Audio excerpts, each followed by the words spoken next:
सभी को प्रभु यीशु मसीह के नाम से और एक बार सलाम और जय मसीह की।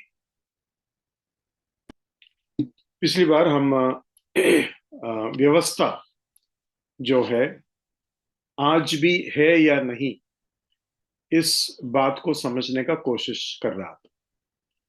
व्यवस्था जैसे ही अनुग्रह के काल शुरू हुआ, व्यवस्था पूरे तरीके से हमारे सामने से निकाल दिया या नहीं। काल्विनिस्ट लोगों का ये मानना है कि व्यवस्था आज भी है और वो एदन के बगीचे से शुरू है, जबकि हमें मालूम है एदन के बगीचे के नियम क्या था, व्यवस्था क्या था। एदन के बगीचे की व्यवस्था यह था, ज्ञान के वृक्ष के फल को छोड़कर आप सब कुछ खा सकते हैं। और कुछ व्यवस्थाएं, मतलब आज्ञाएं प्रभु ने दी। तो वो जो आज्ञा है एदन के बगीचे से बाहर निकालने के बाद वो लागू नहीं होता है, फिर उसको अलग लागूकरण आता है। तो इस बात को हम इस तरीके से समझने का कोशिश करना है। मनन करते वक्त और एक चीज मेरा मन में आया, हम मरने के बाद हमारा जो फिजिकल व्यवस्था है वो भी चेंज होगा। आज एक कमरे में घुसने के लिए हमें दरवाजा खोलना पड़ता है, लेकिन कल मरकर जी उठने के बाद हमें दरवाजा खोलना नहीं पड़ता, व्यवस्था चेंज हो गया। तो पहले हम चेहरा से पहचानते थे, लेकिन जी उठने के बाद हम आत्मा में पहचानेंगे। हम खाना पीना आज जो हम करते हैं ताकत के लिए, सेहत के लिए करते हैं, लेकिन जी उठने के बाद हम चाहे तो खा सकते हैं और चाहे तो नहीं खा सकते हैं। तो देखो फर्क कितना है, ये चीज हम देख सकते हैं। कुछ लोग कहते हैं यीशु मसीह मरकर जी उठने के बाद बंद कमरे के द्वारा आया। क्या वो स्टेटमेंट सही है? उस स्टेटमेंट में कुछ गड़बड़ी है? कुछ गड़बड़ी आपके नजर में आया? प्रभु यीशु मसीह जी उठने के बाद बंद कमरे के द्वारा आया, क्या प्रॉब्लम है उस स्टेटमेंट में? वो बंद कमरे में प्रकट हुआ ऐसा शायद। हाँ, मतलब वो बंद कमरे में बंद दरवाजा का इस्तेमाल करने की जरूरत नहीं। वो दीवार के द्वारा भी आ सकते हैं, मतलब कहीं से भी वो आ सकते हैं, मतलब उसको कोई रुकता नहीं। लेकिन हम फिर भी बोलते हैं बंद दरवाजे के द्वारा आते हैं, मतलब आना तो दरवाजा के द्वारा ही आना है। तो दरवाजा तभी भी चाहिए, बंद हो या खुला हो। तो सच्चाई ये है कि प्रभु यीशु मसीह को अभी एक दरवाजा ही नहीं चाहिए। वो पूरा आप बंद रखिए तभी भी वो आएंगे, मतलब उसके लिए अभी सब कुछ दरवाजा बन गया, उसके लिए सब कुछ खुला है। और हम भी प्रभु के सामने पूरे तरीके से हमारे हृदय को जानने वाला परमेश्वर हमारा है। तो व्यवस्था का जो फर्क, व्यवस्था किस तरीके से बदलते हैं, उसका एक छोटा अंदाजा मैं उस तरीके से देने की कोशिश की। अभी आगे जो हम बातों को देखेंगे, इन बातों के ऊपर आपको एक कड़क मनसा रखना पड़ेगा। कड़क मनसा मतलब अगर प्रभु ने ऐसा कहा है तो मैं उस चीज को वैसे के वैसे मानूंगा, चाहे मुझे वो अच्छा लगे या चाहे मुझे समझ में आए। प्रभु ने अगर कहा है ऐसा तो मैं वो करूंगा। अभी मुझे शायद पूरी तरीके से उसको समझ में नहीं आया है, लेकिन उसको मैं गंभीरता से लूंगा और उसको मैं पूरे तरीके से अपनाऊंगा। समझने का कोशिश करेंगे, जैसा लिखा है वैसा समझने का मैं कोशिश करूंगा। ये बात जो है व्यवस्था के संबंध में जब हम आगे सीखते हैं, आपको मन में रखना होगा।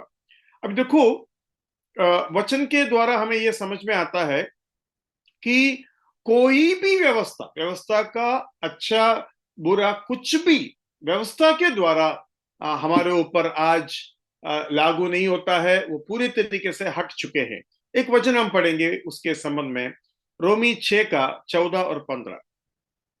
तब तुम पर पाप की प्रभुता न होगी, क्योंकि तुम व्यवस्था के अधीन नहीं वरन अनुग्रह के अधीन हो। तो क्या हुआ? क्या हम इसलिए पाप करें कि हम व्यवस्था के अधीन नहीं वरन अनुग्रह के अधीन है? कदापि नहीं।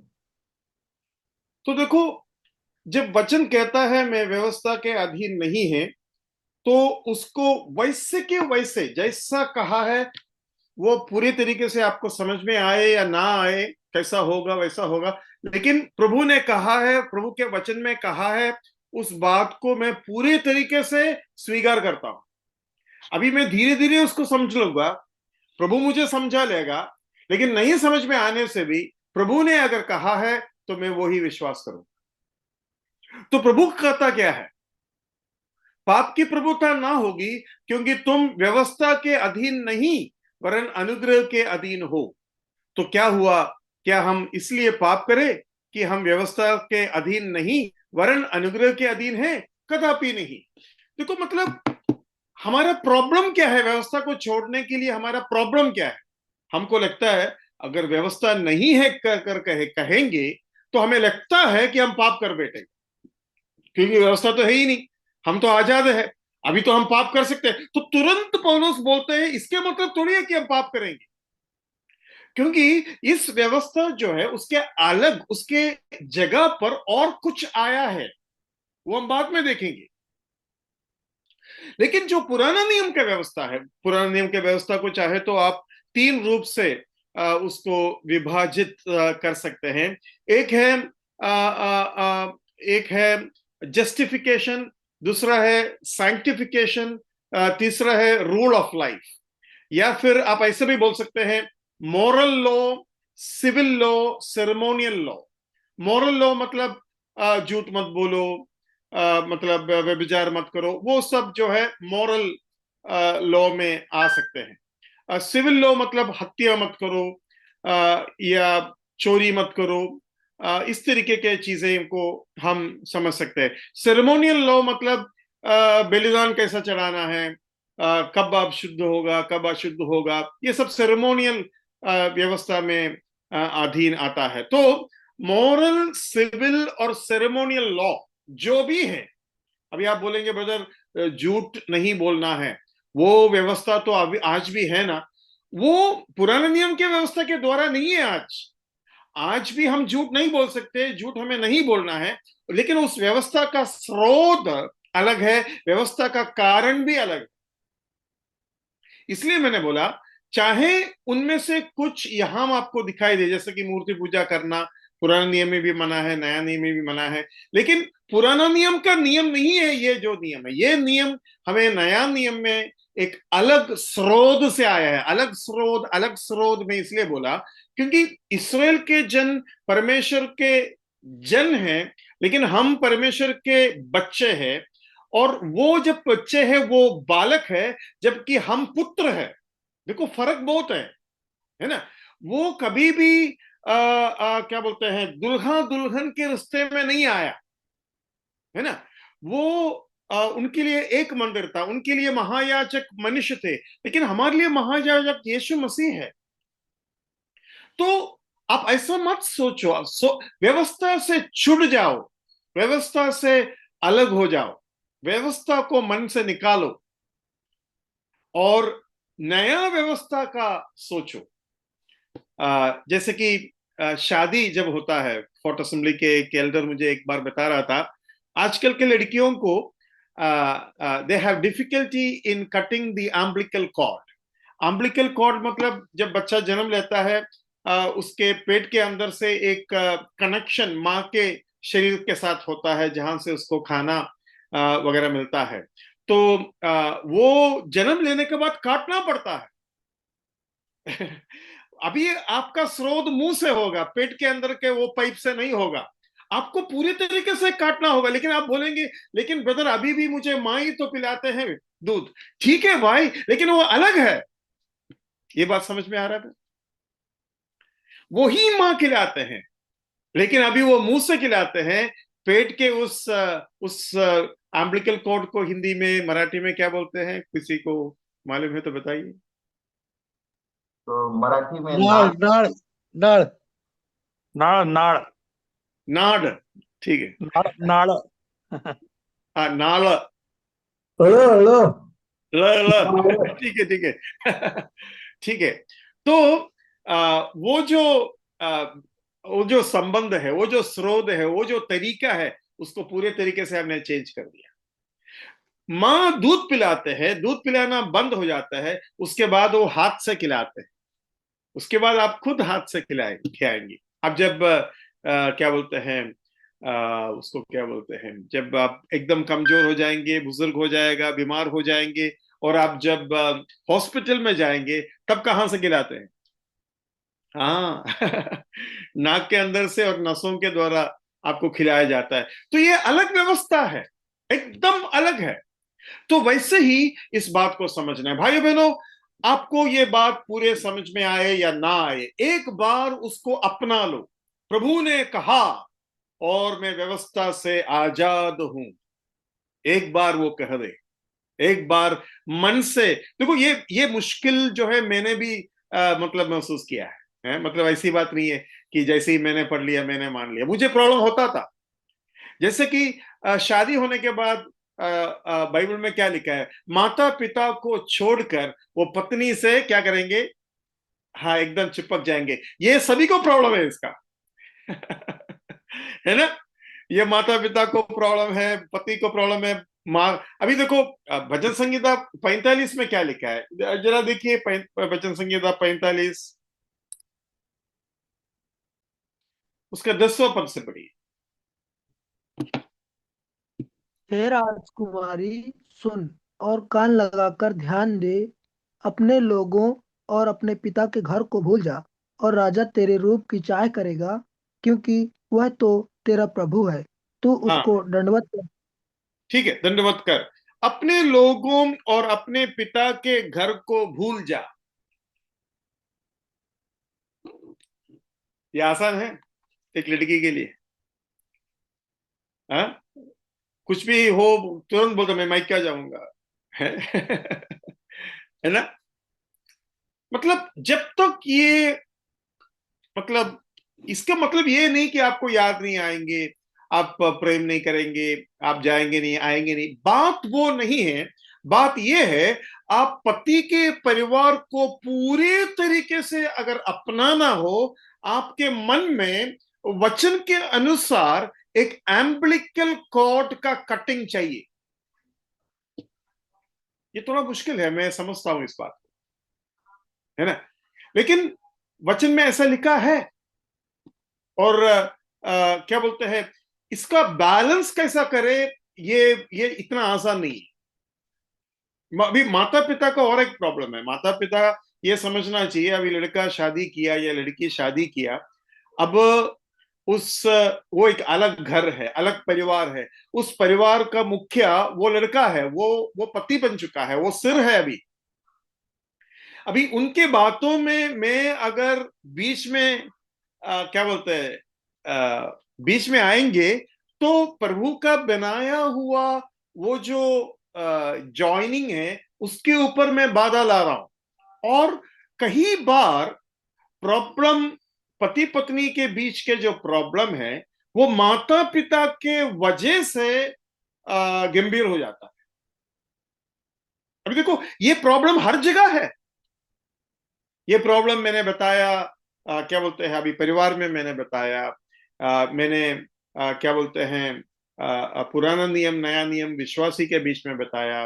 मैंने मां से जन्म लेने वाले बच्चे के इसमें बताया। और कितने बच्चों को वो प्रॉब्लम रहता है दूध छुड़ाने में, है ना? और फॉरेन के लोग, अभी आजकल तो यहाँ भी है, वो एक पैसिफायर बोलकर एक चीज है जो बच्चे के मुंह में रखते हैं, और वो ऐसा चूसते रहते हैं, लेकिन उससे कुछ मिलता नहीं है, लेकिन बच्चे को वो चाहिए, मुंह में चाहिए। उसको ऐसा रखना चाहिए कि माँ का मतलब दूध मुझे मिल रहा है।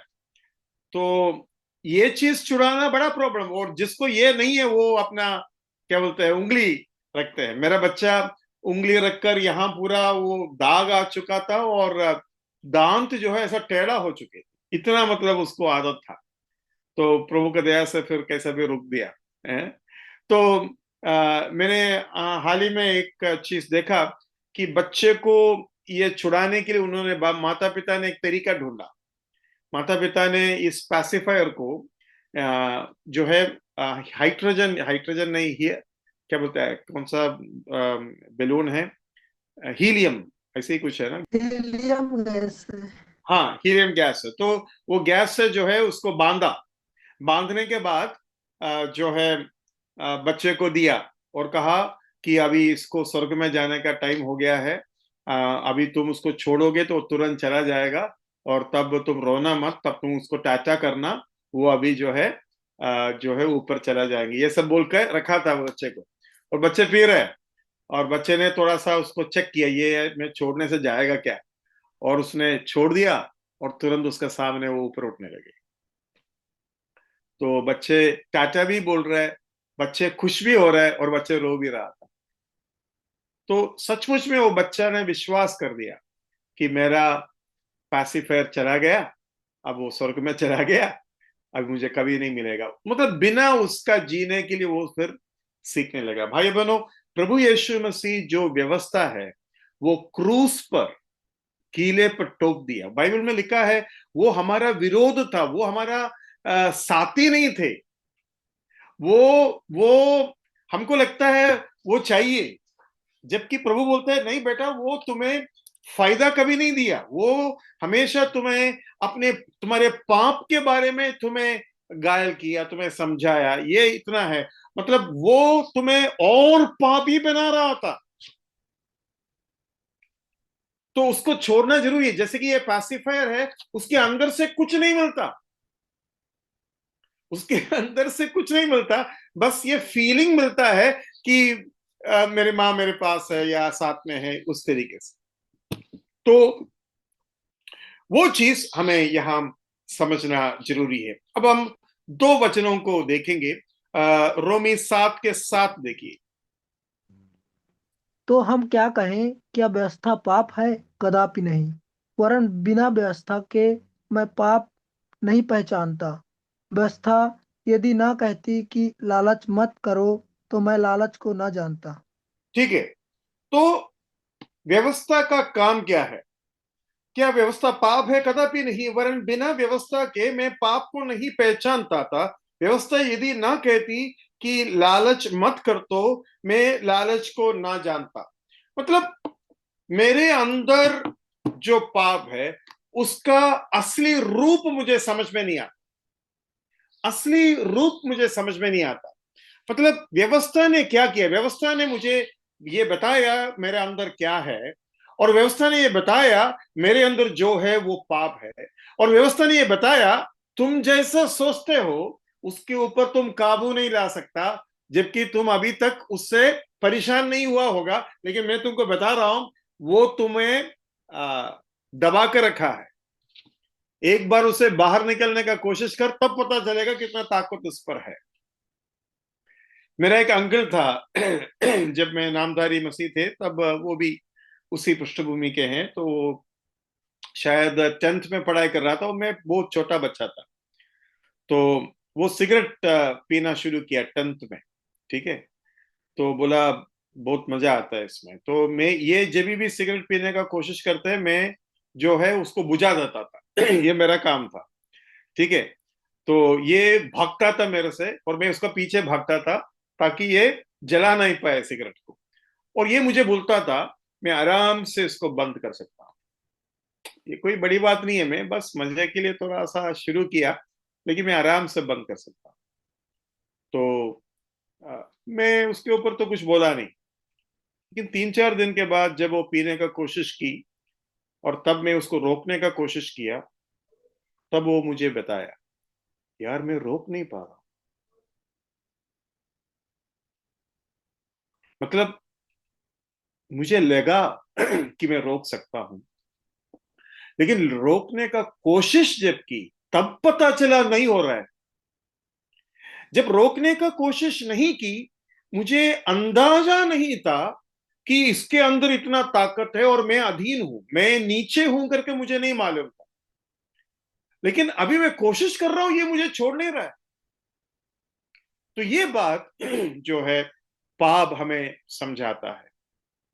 दूसरा, कई तरीके से ये बात आप जो है समझने का कोशिश कर सकते हैं। जीवन के बहुत से क्षेत्र में ऐसे, जैसे कि मोबाइल के संबंध में, हमको लगता है मैं एडिक्टेड नहीं हूं। 99% लोग बोलेंगे अरे कहाँ यार, मैं थोड़ी मोबाइल का एडिक्टेड हूं।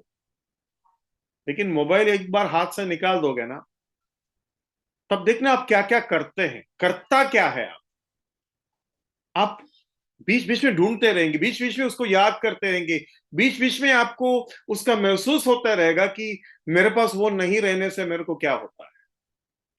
तो वो चीज आपको समझ में आएगा। मेरा भाई जो है, जब वो फिजियोथेरेपी का पढ़ाई कर रहा था अपोलो हॉस्पिटल में हैदराबाद में, तो वो बहुत कॉफी पीता था। तो एक दिन शायद कॉफी मशीन खराब हो गया, तो ये कांपने लगे। इसको समझ में नहीं आ रहा ये क्यों कांप रहा है ना। और इसने कभी सोचा नहीं मैं कॉफी का एडिक्ट हूं, और ये कांपने लगे। तो एक दिन के बाद अगले दिन ये ठीक हो गया। जैसे ही कॉफी पिया कांपना बंद हो गया। तो इसको डाउट आ गया, अरे कॉफी का वजह से तो नहीं है। इसने फिर रोक का कोशिश किया, फिर कांपने लगे। तब इसको पता चला अरे ये प्रॉब्लम है, और फिर वो लड़ने लगे। उसके बाद वो उसके सब होने के बाद वो जो है कॉफी टी को बिना चीनी का पीने का कोशिश किया। वो मुझे बता रहा था धीरे धीरे कॉफी पीना बंद ही हो गया, चाय पीना बंद ही हो गया। और तब उसको समझ में आया एक्चुअली वो चाय के लिए नहीं पी रहा था, चाय चाय में जो चीनी था उसके लिए पी रहे थे। है ना। चाय से और कॉफी से बढ़कर वो चीनी उसको उस टाइम पर चाहिए। तो भाई बहनों, वचन ये काम किया, सॉरी व्यवस्था ये काम किया कर कर बाइबल बताते हैं, बाइबल बताते हैं ऐसे। तो बाइबल जो समझाने का कोशिश कर रहा है वो हमें समझना है। बाइबल बता रहे हैं जब व्यवस्था नहीं तो what shall we say then, is the law sin? God forbid. Nay I had not known sin but by the law. It is because of the law I recognised, I realised sin. Sin को मैंने पहचाना, मेरे पास था वो, मैं वो कर रहा था। लेकिन वो पाप है। पाप का रूप क्या है, पाप का ताकत क्या है, पाप क्या कर सकते हैं, पाप कितना मुझे काबू रखा था, इन बातों को मैंने व्यवस्था के द्वारा समझ लिया। जैसा गुंडा होते हैं, अब गुंडे के साथ रहिए पता नहीं चलेगा, गुंडा एकदम आपको प्रोटेक्ट करेगा, आपको सलाम साहब सब बोलेंगे। जिस दिन आप गुंडे को छोड़ दिया, गुंडा सबसे खतरनाक बन सकते हैं, ठीक है नहीं। तो वो चीज हमें यहां भी समझ में आना चाहिए। अभी उसी रोमी 7 का 13वां वचन पढ़िए। तो क्या वह जो अच्छी थी मेरे लिए मृत्यु ठहरी? कदापि नहीं। परंतु पाप उस अच्छी वस्तु के द्वारा जो मेरे लिए मृत्यु का उत्पन्न करने वाला हुआ, कि उसका पाप होना प्रकट हो, और आज्ञा के द्वारा पाप बहुत ही पापमय ठहरे। आज्ञा के द्वारा पाप बहुत ही पापमय ठहरे। The law can show sin to be exceedingly sinful. मतलब पाप कितना खतरनाक है ये व्यवस्था मुझे बता सकते हैं, समझा सकते हैं। क्योंकि पाप में जब नहीं करने का कोशिश करेंगे तब पता चलता है अरे भाई ये कितना मुश्किल है। जब मैं नेवी में थे, मेरे दोस्त लोग जब गाली देता था, मतलब मुझे नहीं, ऐसी बातों में लोग होता ना, फुल स्टॉप कॉमा में सभी गाली देते लोग। तो ऐसे देते तो मैं उनको बोलता था कि आप एडिक्टेड है या आप हमेशा गाली दे रहे। तो वो बोल रहे थे मैं कब गाली दिया, मैं मुझे पता भी नहीं चला, मतलब मुझे कोई एडिक्शन नहीं है, ऐसा बोलता था। तो उसके बाद हमने एक नियम रखा, एक पेनल्टी रखा कि आप गाली दोगे तो जो भी वो सुनेगा तुरंत बताएंगे कि आपने गाली दिया, और आपका जो है पेनल्टी 5 रुपया 10 रुपया जो भी है वो लिख कर रख देंगे। और लास्ट में वो पैसा इकट्ठा कर कर सभी चाय समोसा पियेंगे जो भी है। तो ये नियम बनाया। जब अभी देखो इनको कोई व्यवस्था नहीं, ये अन्य जाति लोग हैं, वो मूर्ति पूजा करने वाला लोग है, उनको कौन सा व्यवस्था है? कुछ व्यवस्था नहीं है। लेकिन ये नियम में बनाने के बाद वो रियलाइज करने लगे कि पता नहीं चल रहा है कब बोला। तो दूसरे लोग जो सुना वो बोलते, अरे अभी अभी बोला था तुमने, मैंने बोला था, मैंने अभी बोला। ऐसा बोलते थे। और वो देखा कि हर बार बोल रहे, बार बार बोल रहे, और पता भी नहीं चल रहा है। तो ये नियम उनको पाप, बहुत ही पाप है, बहुत ही खतरनाक रूप है उसका, ये उनको समझाया। अभी देखो धर्म, मेरा धर्म कर कर लोग बोलते हैं, परमेश्वर प्यार है, वो ये वो तो सारे धर्म के लोग बोलते हैं। लेकिन आप धर्म छोड़ने का कोशिश करना, वो ही धर्म तुमको मार देगी। मतलब जब छोड़ने का कोशिश करते हैं तभी पता चलता है कि ये धर्म कितना खतरनाक है। एक कोई स्टेट में, मैं उस स्टेट का नाम नहीं ले रहा हूं, उस स्टेट में कुछ लोग, नियम था कि कोर्ट में जाकर आपको बताना पड़ेगा कि आप फलाना ईश्वर पर विश्वास करना चाहते हैं और वो रास्ता पकड़ना चाहते हैं। तो इन्होंने, कुछ लोग सोचा ठीक है कोर्ट में जाकर बता देंगे, तो कोर्ट में जाकर बता दिया। कोर्ट में एडवोकेट लोग उनको मिलकर मारा। मतलब धर्म जिसको आप प्यारा समझते हैं, उसी धर्म को थोड़ा सा छोड़कर जाने का कोशिश करना, वो ही धर्म तुमको मार देंगे, खत्म कर देगा तुमको। लेकिन आप यीशु मसीह को छोड़ोगे तो जो नहीं छोड़ते हैं उनको भी प्रभु यीशु मसीह बोलेंगे, अगर तुम मुझे छोड़ना चाहते हो तो तुम भी जा सकते हो। देखो कितना फर्क है। व्यवस्था कौन है, व्यवस्था क्या है, और यीशु मसीह क्या है। और यीशु मसीह की व्यवस्था में हम जी रहे।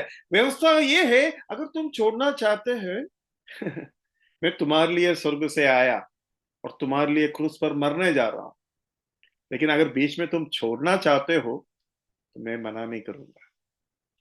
देखो फर्क देखो। और अपने ही लोग, मेरा ही माता पिता, मेरा ही भाई बहन मुझे मारने के लिए आएंगे। अरे अभी तक आपने दूध पिलाया, आज क्या कर रहे हो आप? मतलब ये है इनके असली रूप। तो व्यवस्था वो है, व्यवस्था अच्छा नहीं है। आज मैं चाहता हूं इस वचन सुनने वाले हर व्यक्ति व्यवस्था से दूध पीना छोड़ दो। दूध छुड़ाना चाहता हूं मैं, आपका पासिफायर को मैं क्रूस पर लटकाना चाहता हूं। यीशु मसीह ने उस दुश्मनीपन जो व्यवस्था का वजह से बनाया हुआ था, उसको निकालने का कोशिश कर रहे हैं। तो आपके अंदर ये शक होगा कि फिर मैं कैसा आगे बढ़ेंगे, उसका उस तरफ मैं आता हूं। लेकिन और एक वचन आपका सामने लाऊंगा, 1 तिमोथी 1:9। यह जानकर कि व्यवस्था धर्मी जन के लिए नहीं पर अधर्मियों, निरंकुशों, भक्तिहीनों, पापियों, अपवित्र और अशुद्ध मनुष्यों, माँ बाप के घात करने वालों, हत्यारों, व्यभिचारियों, पुरुषगामियों, मनुष्य के बेचने वालों, झूठ बोलने वालों और झूठी शपथ खाने वालों और इनके अतिरिक्त खरे उपदेश के सब विरोधियों के लिए ठहराई गई है। बस। तो व्यवस्था किसके लिए? ये जानकर कि व्यवस्था धर्मी जन के लिए नहीं पर अधर्मियों। उसके बाद एक पूरा लिस्ट दे रहा है। तो अगर आप कहते हैं व्यवस्था अभी भी चाहिए, बाइबल क्या कहते हैं? व्यवस्था धर्मियों के लिए है ही नहीं। अभी आप बताइए। आज आज मेरे घर में एक बंगाली भाई जो है काम के लिए आया था। तो वो कुछ 8:30 बजे आए और कुछ 5 बजे वो काम कर कर गए। तो वो पूरी व्यवस्था के ऊपर चलता है, या हमने उनको व्यवस्था दिया है, आप 2 बजे या 1 बजे खाने के लिए जा सकते हैं, उसके बाद 2 बजे आपको काम शुरू करना है, आपको 5 बजे तक काम शुरू करना है, और फलाना फलाना काम आपको खत्म करना है। ये व्यवस्था है। लेकिन क्या मेरे माँ बाप मुझे ये व्यवस्था देगा? तुमको 8 बजे काम शुरू करना है, तुम 1 बजे खाना खा सकते हो, और 5 बजे के अंदर मुझे ये 3 काम खत्म करना है, ये बताएंगे मुझे। लेकिन वो काम मेरा काम है कि नहीं, मेरा जिम्मेवारी है कि नहीं? लेकिन मैं अपने तरीके से आजादी को महसूस करते हुए करूंगा, और मैं उस घर का हूं, वो काम मेरे फायदा का है, मेरे माता पिता के प्रेम और आदर के वास्ते मैं उस काम को करूंगा। बहुत फर्क है उसमें।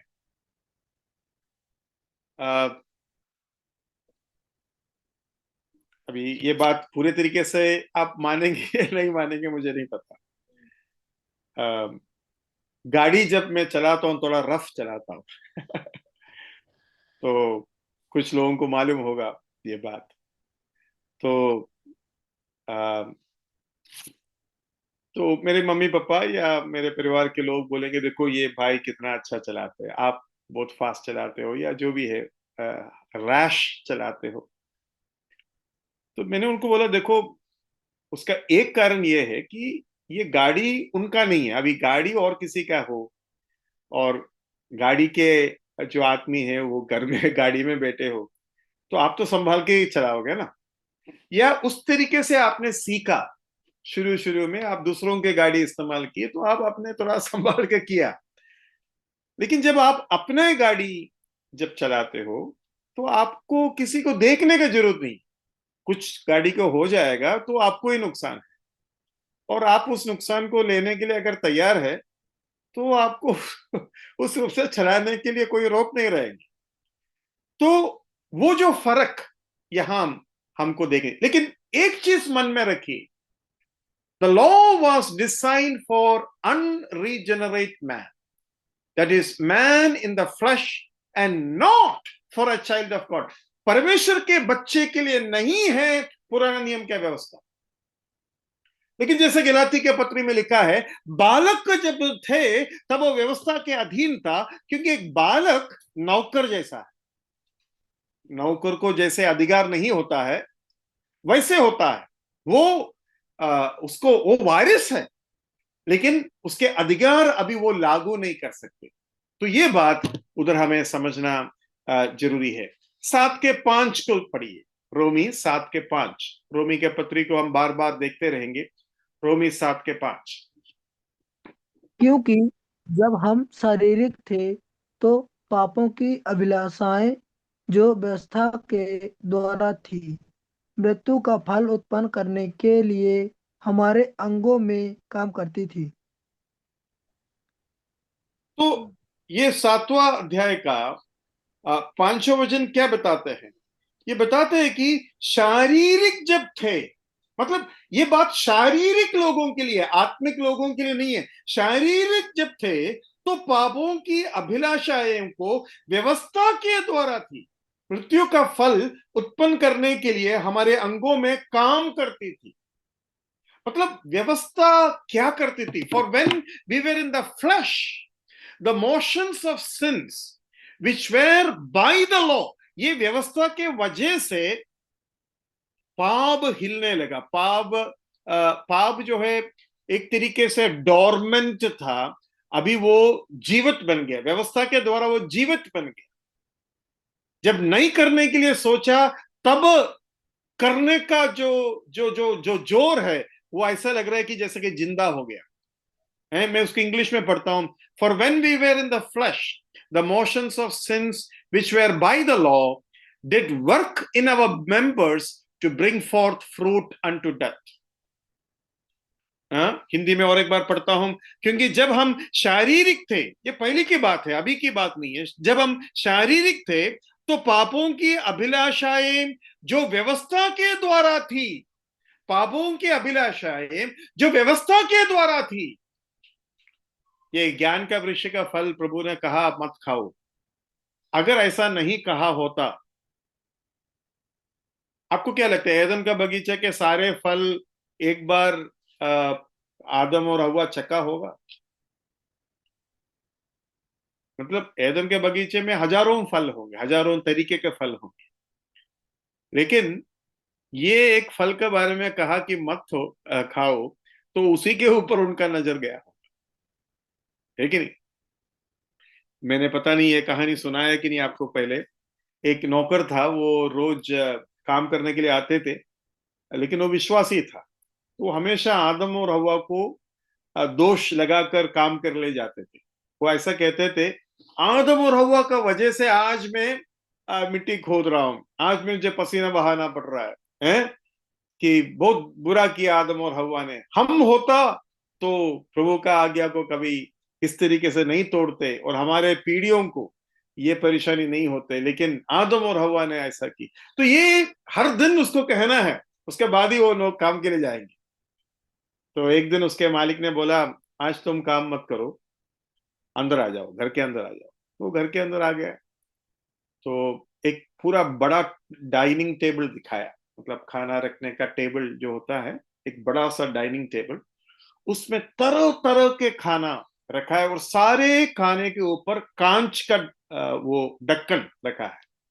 तो कांच खोलने से पहले ही आप उसमें क्या खाना है वो आप देख सकते हैं। और उनको बोला, देखो कम से कम 15-20 डिश है, स्वीट डिश है, आइसक्रीम है, सब कुछ तैयार है और तुम सब कुछ खा सकते हैं, ठीक है। लेकिन वो डाइनिंग टेबल के बीच में मैंने एक छोटा सा बर्तन रखा है और उसके ढक्कन जो है कांच का नहीं है। वो जो बीच में रखा है उसको तुम खोलना मत, ना खोलना है, ना छूना है, ना उसको खाना है। और मैं जो है एक जरूरी काम के लिए जा रहा हूं, मैं वापस आएंगे, उसके बाद फिर तुमसे बात कर। तो इसने, ये बहुत खुश हो गया, आज काम नहीं करना है।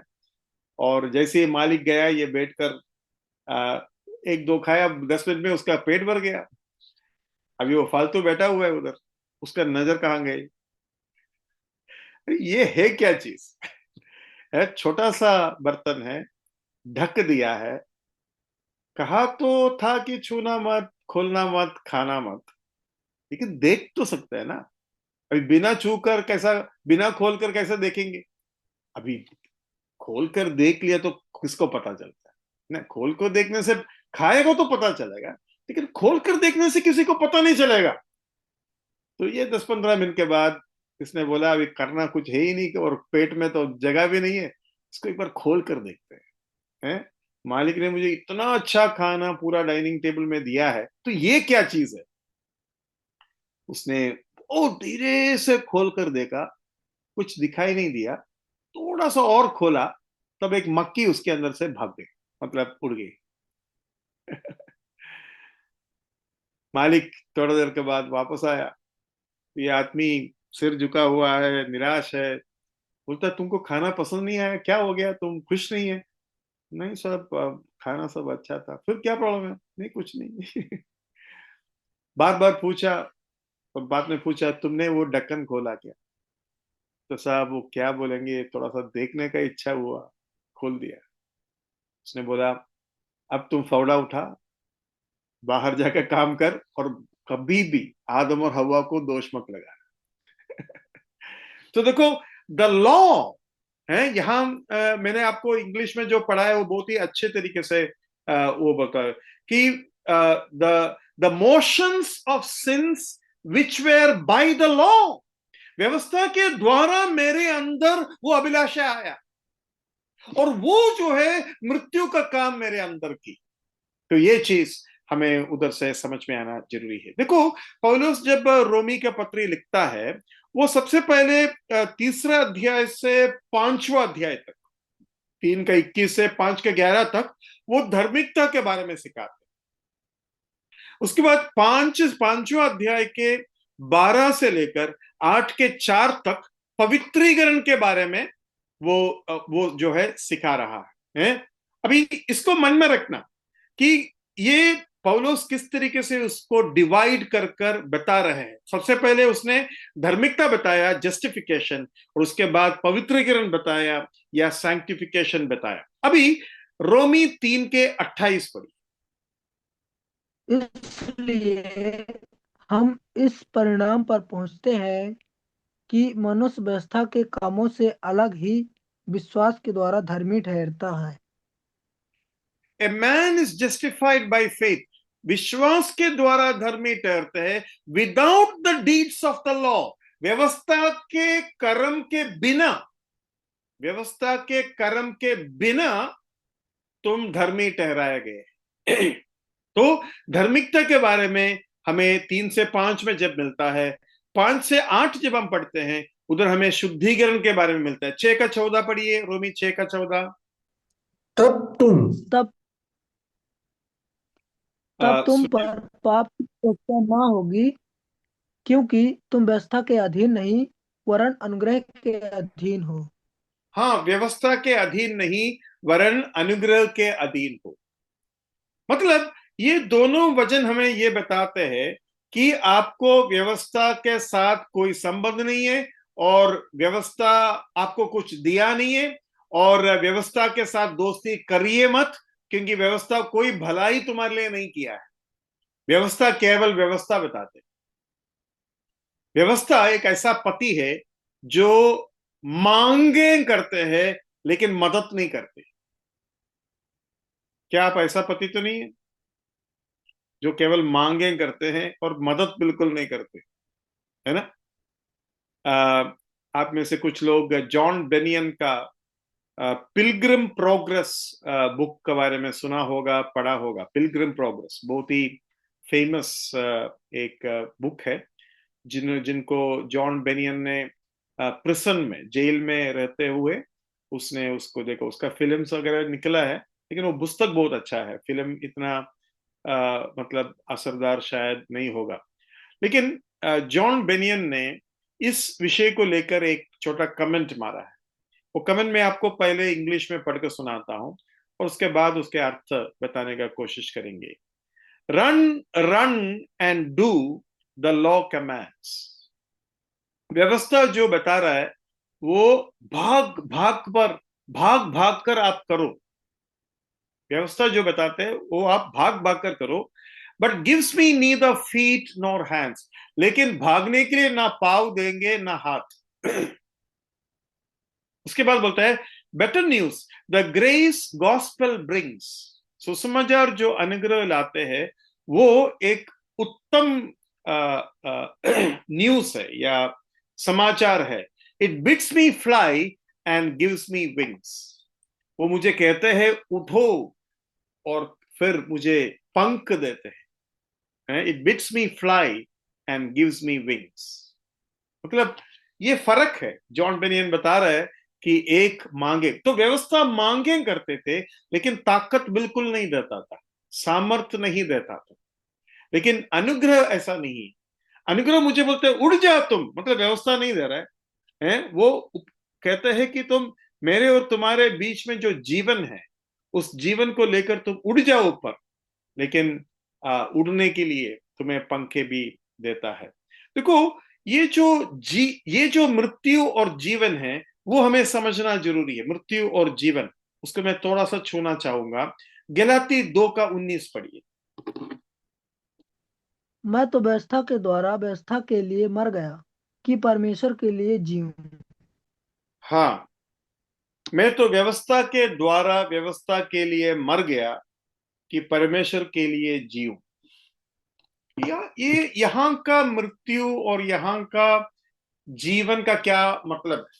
देखो, हमेशा मुझे नहीं मालूम, मृत्यु और जीवन के बारे में जब हम सुनते हैं, हम जो असली उसका मीनिंग जो मन में आना चाहिए वो नहीं आता। हमको मालूम है मृत्यु और जीवन क्या है, लेकिन वो उसका जो असली अर्थ है वो हमारे मन में नहीं आता। जैसे कि अभी हमने पढ़ा, व्यवस्था के द्वारा मैं व्यवस्था के लिए मर गया और मैं प्रभु यीशु मसीह के लिए जिंदा हूं, तो मेरा मन में क्या विचार आना चाहिए? देखो, मृत्यु मतलब आपस में कोई संबंध नहीं, संबंध का टूटना है मृत्यु। फोन डेड है मतलब क्या है? अभी संबंध नहीं बना सकता। लेकिन लाइव वायर है कर अगर मैं कहेंगे, लाइव मतलब जिंदा वायर है, उसका मतलब क्या है? छुएगा तो क्या होगा?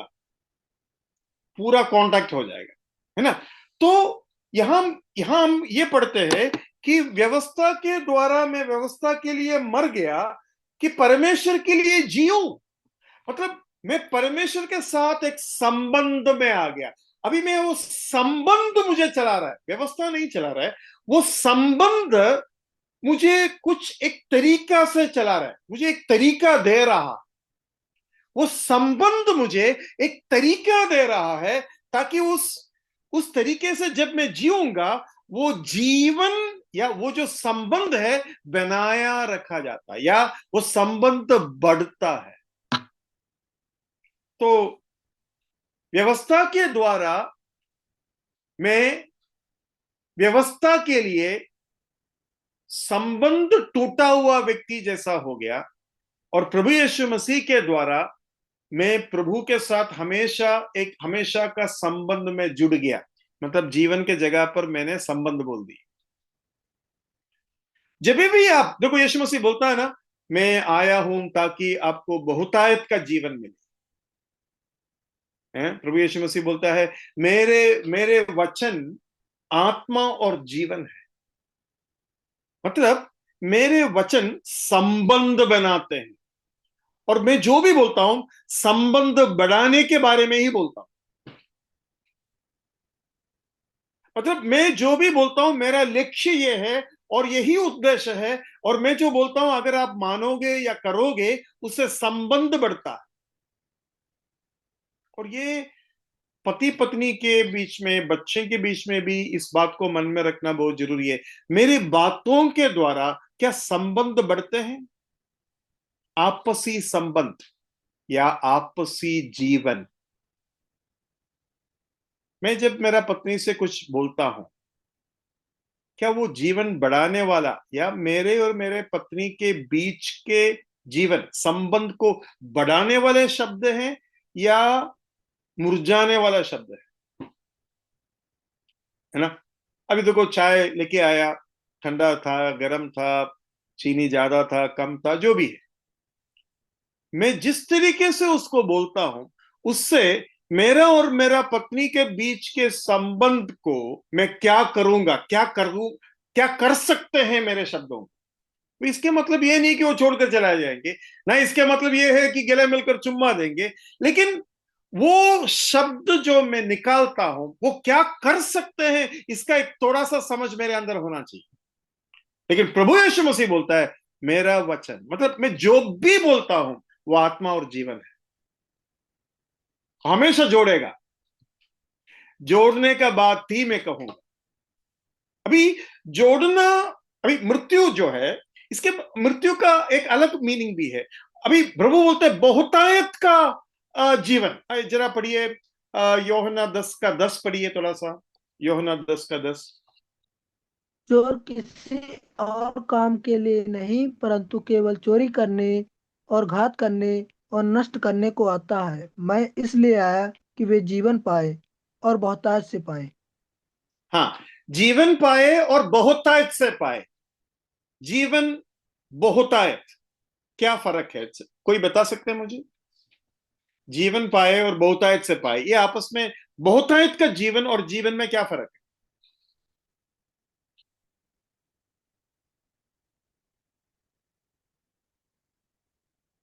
जीवन मतलब संबंध, बहुताय उस संबंध का गहरे संबंध, आनंदित संबंध, उबलने वाला, मजा आने वाला संबंध, चिपकने वाला संबंध। मैं जब तुमको जीवन देता हूं, मेरे सारे शब्द, मेरे सारे काम जो तुम्हारे साथ है, वो बहुतायत जीवन में पहुंचने के लिए मैं कोशिश करता रहूंगा। मेरे ख्याल से पारिवारिक जीवन के लिए ये एक फॉर्मूला आपको बहुत मदद कर सकते हैं। अगर आपको लगता है ब्रदर मेरा पारिवारिक जीवन बहुतायत का जीवन नहीं है, मतलब मजा आ रहा है, ऐसा नहीं है, चल रहा है है ना? टफ है। मैं कुछ बोलूंगा, सिस्टर कुछ बोलते हैं, फिर हम एडजस्ट करते हैं, फिर चुप हो जाते हैं, फिर हम अपने अपने काम में व्यस्त हो जाते हैं, मतलब जी रहे बस। वो आनंद, वो सुख, वो सुगंध, वो अनुभव पारिवारिक जीवन में नहीं मिल रहा है। लेकिन आज मैं सारे भाइयों को और बहनों को बताना चाहता हूं, जरा सोचकर, मनन कर कर एक सेंटेंस अपने जीवन साथी से बताइए जिससे जीवन आता हो। अरे वाह, आज बहुत सुंदर लग रहे हो। अरे वाह, आज खाना बहुत तगड़ा बनाया तुमने। हम्म। या क्या बोलते हैं, मैं कितना सौभाग्यवान पति हूं कि तुम्हारे जैसा एक पत्नी मिल गई। जीवन बनाने वाला शब्द है, बोलिए। जीवन को मुरझाने वाले, वो पूरे तरीके से नहीं मुरझा जाता, लेकिन ठेस पहुंचता है, ठोका जाता है। वो मुश्किल से जी रहा है वो जीवन, वो संबंध। कितने ऐसे हैं जो पति पत्नी को मारते हैं फिर भी साथ में जीते हैं। पूरा नहीं मरा, लेकिन मरा बराबर जीते हैं। तो प्रभु बोलता है मेरा वचन, मैं हमेशा यह सोचता हूं, जॉर्ज मैथ्यू का साथ मैं जो कहूंगा, आज्ञा दूं या अगुवाई दूं या रोकूं या उसको समझाऊं या उसको चलाऊं, उसको कुछ दे या ना दे, हमेशा मेरा चिंता यह है मेरा और जॉर्ज मैथ्यू का बीच का संबंध को बढ़ा सके। जीवन, व्यवस्था मृत्यु को लाता है, व्यवस्था कुछ नहीं करता।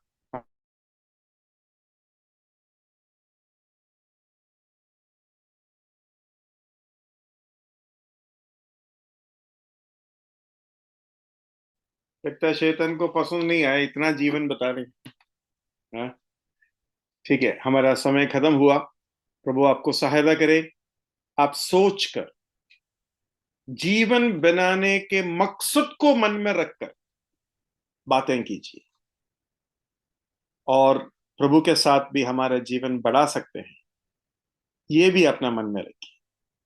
और आने वाले दिनों में आपके पारिवारिक और आपके कलीसिया और आपके प्रभु के साथ जो जीवन है, बहुतायत जीवन के अनुभव को एक्सपीरियंस कीजिए, अनुभव कीजिए। वो क्या है कर कर जरा देखते हैं। वो आनंद, वो सुख, वो हल्लेलुया, वो वो उछलने वाला आनंद प्रभु आपको दे। उनके नाम की महिमा।